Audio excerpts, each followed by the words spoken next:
or that can be useful to you. Before I go into that, I wanted to bring up, I'm not sure if I mentioned floorings within the house. You would prefer to have more like a tile or wood floors or laminate as opposed to like carpeting, just because if you're using any kind of assisted device like a cane or a wheelchair or a walker, carpeting tends to catch the back wheels or the cane post, or makes it difficult to propel a wheelchair over as well. Within the home, so you want to make sure you have something a little easier to also conserve energy as well. Within the home, typically, speaking of energy conservation, we look for things like areas to work in. Make sure everything's passable, no clutter in the way. You want to make sure the furniture's out the way, no carpeting or extra rugs, throw rugs on the floor again, things like that. I prefer something like a side refrigerator like this, as opposed to having a top and bottom one as well, because that way they're not digging down into something, possibly losing their balance, something. And side by side, you can kind of put more things in the middle where they're easily able to be reached, as opposed to reaching too high or too low as well. As far as the stove, I prefer to have knobs on the front part as opposed to reaching over. A lot of ladies like to wear robes and things like that, and if they're reaching over, they can possibly catch their sleeves on fire.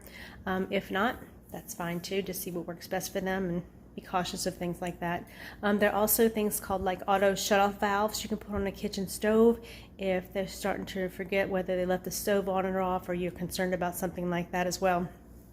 And if all else fails, if you have a parent or something that is getting dementia, I would probably just unplug the stove altogether and have meals delivered, or if y'all prepare their meals and have them labeled in the freezer for them just to warm up.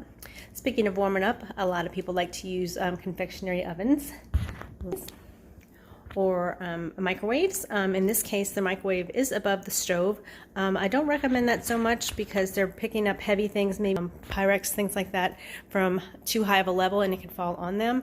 I like to have like the microwave on the stove top, on the countertop. That way they can take it out and put it right there on the counter, as opposed to taking it up from above their head. Same thing with the confectionery oven. That way they can just bring it on over when they take something out of it, instead of pulling something from too high up, and they can use those as well. Just make sure that they unplug them every now and again, or have a power surge with them as well. For the cabinets, I like to put things in the cabinets at a higher level than too low, especially if you have a mom with a wrought iron skillet or something like that. Make sure you keep that up higher so they're not lifting those. They're pretty heavy. Or if they have like the Teflon pots and pans as well, those are pretty heavy, so you don't want to lift them up from too high. Keep them at a higher level for them. Same thing with the cabinets. If you have tall cabinets at home, make sure they bring down things lower so they're not reaching so high above their heads. Same thing with the pantry. Anything they use more commonly, keep it at the more of a chest or abdominal chest height.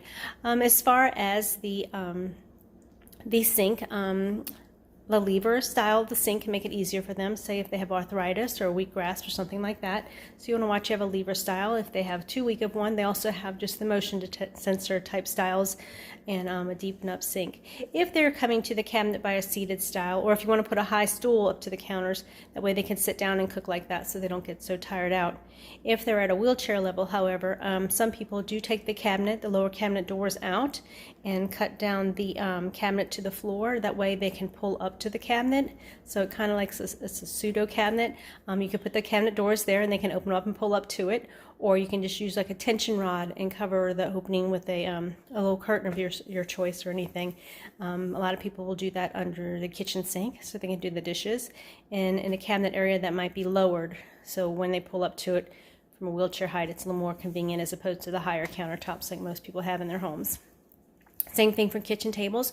You want to have a kitchen table that they can pull up to, and if you can possibly get the chairs for the kitchen table with the armrest, that makes it a lot easier for them to push up and down from, as opposed to not having those or pushing onto the table. I've seen people crack their tables and their leaves on their tables trying to push up from the table to try to get up and down as well. So anyway,